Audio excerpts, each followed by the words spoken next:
ไอ้น้องจ่องขายกล้องขายเดี๋ยวจึงหือ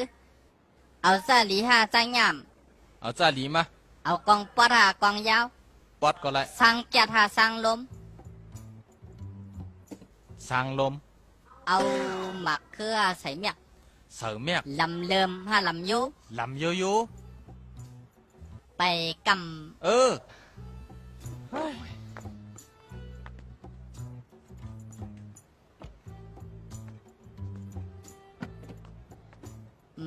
หมด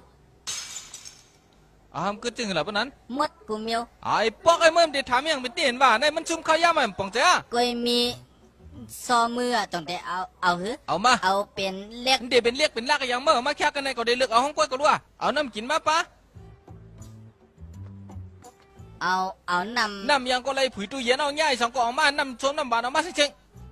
เพราะมันมีน้ำส้มก็น้ำยังก็เลยเอามาละอร่อย